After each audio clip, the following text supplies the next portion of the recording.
Neon Maniacs, 12 Good Reasons to Be Afraid of the Dark. Today we are back with another fun 80s creature feature film, Neon Maniacs. It was released in 1986 under two titles, Neon Maniacs and Evil Dead Warriors. The original script was much bigger and was supposed to have 27 monsters. However, the filmmakers were on a tight budget and had really ambitious dreams. They decided to swing it anyway and managed to create a great fest of a dozen monsters in this film. Each of them was unique in its own way, with different abilities and looks, and each of them even had a favorite way of killing people. So, let us see what these new creatures have in store for us today. Before we go into our explanation, we have a very small request.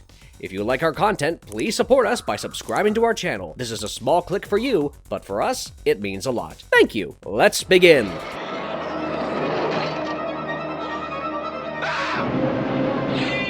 Night falls. So do their victims. Neon Maniacs. Set in the regular world, as it is ruled by violence, the Neon Maniacs darken the paths of young children. With this ominous message, we see a man discover a set of cards inside an animal skull. The pictures resemble a tarot deck of comic book villains. As he flips through them, an axe comes down and kills him.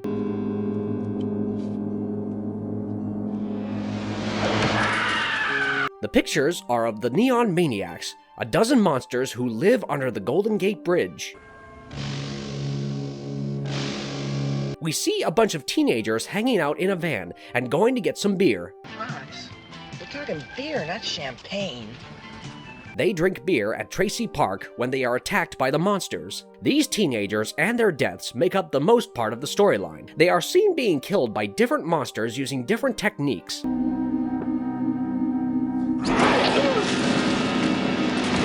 They kill everyone except Natalie. There is no explanation given, but somehow they were unable to kill her at the time.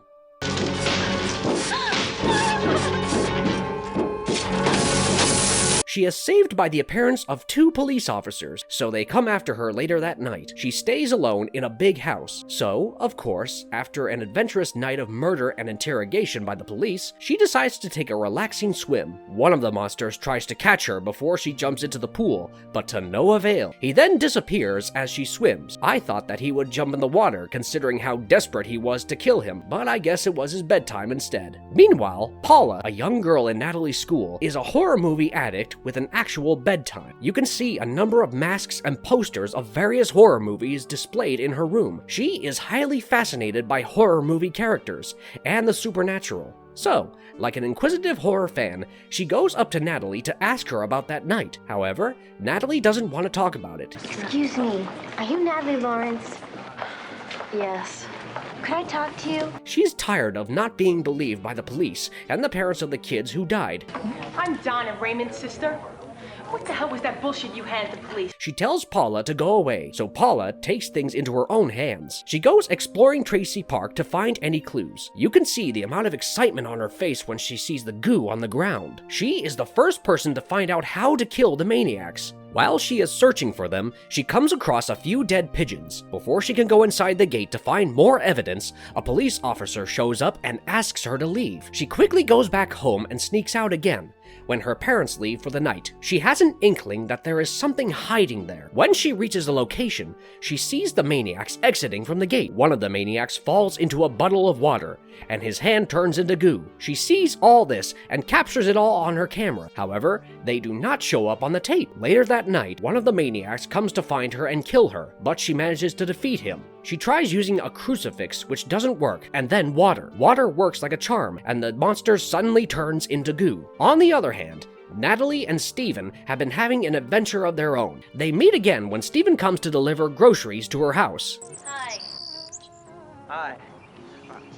I got your groceries. While they are there, he asks her out for a movie, and she agrees. So, while Paula is trying to investigate the monsters, these two are taking the subway to watch a film. However, these monsters show up on the subway as well. They kill the train operator and try to attack the two. Considering the 80s, the technology is a bit too good. It is able to detect if there is something wrong with the train and does an automatic stop and opens the doors in the nick of time for Natalie and Steven. They make a run for it the moment the doors open and get into a bus. But it doesn't end there. One of the monsters tries to grab Steven and kill him through a bus window. Natalie quickly shuts the window and severs the maniac's arm. The next morning, Paula shows up at Natalie's house. She tells her that she too has seen the maniacs, and she now knows a way to stop them. At first, they contemplate telling the police, but their previous reaction to Natalie's story was not promising enough for them to try another time. This is when an idea strikes them. They decide to use the school's Battle of Bands event to catch the maniacs. They think it will be a safe place for Natalie and Paula since many kids will be present at the event. Now, if we can get enough squirt guns to the kids at the dance tonight...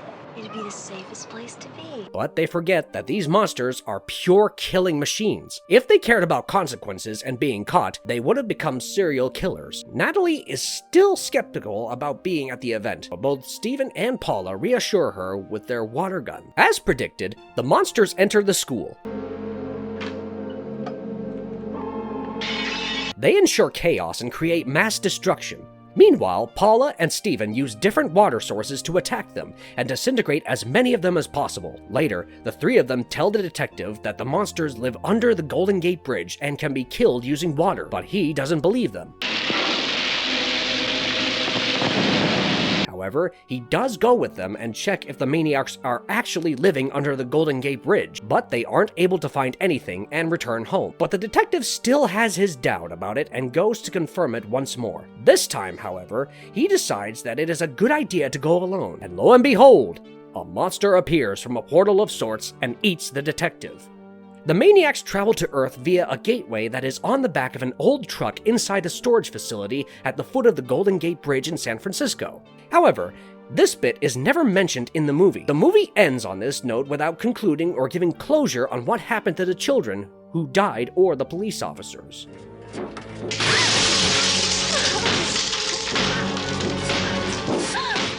The Neon Maniacs, a tribe of monsters. As we mentioned, the Neon Maniacs are a tribe of a dozen monsters. They are interdimensional beings who travel through a portal in the back of an old truck under the Golden Gate Bridge. They are like serial killers, but they don't have a type. Each of them has a unique way of killing people, but they kill people judiciously and without discrimination. The motley crew is like a psychotic version of the Village People. They are all gritty-looking monsters with rubber mask-like faces. There are Archer and Axe. As their names suggest, Archer is the one with the crossbow, while Axe is the one with the axe. Axe is the first maniac we see in the beginning, when the first man dies. Juice is a maniac with the ability to electrocute people. His body is metal, and he wears a ghastly mask with a slash across the face and a glassy eye. He is quite the representation of a science fiction maniac. On the other hand, there is Samurai, who is quite obviously a samurai. He wears the Japanese attire of a samurai, but he doesn't look Japanese in the film at all. Other than that,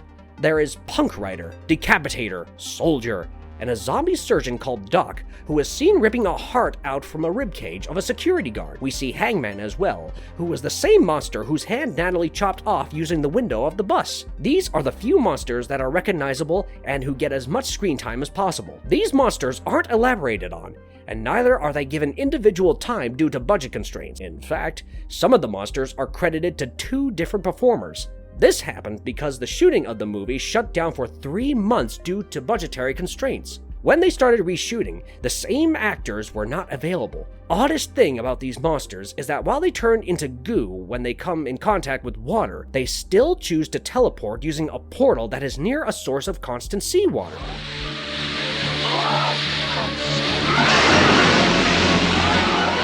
Why should you watch Neo Maniacs? The Neon Maniacs is a fun film if you want to watch something with a lot of comedic relief and not a lot of plot or storyline, but somehow, it is still a movie that I would want to watch on a bad day to feel better. It has the feel of a comfort movie through and through. It plays like a home movie made by someone like Paula, which is somehow highly entertaining. I think it is worth the watch, at least once.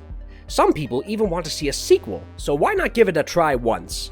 And if you liked our content, don't forget to leave a like and subscribe to us if you haven't already. Have a good one and be safe. Thanks, everyone!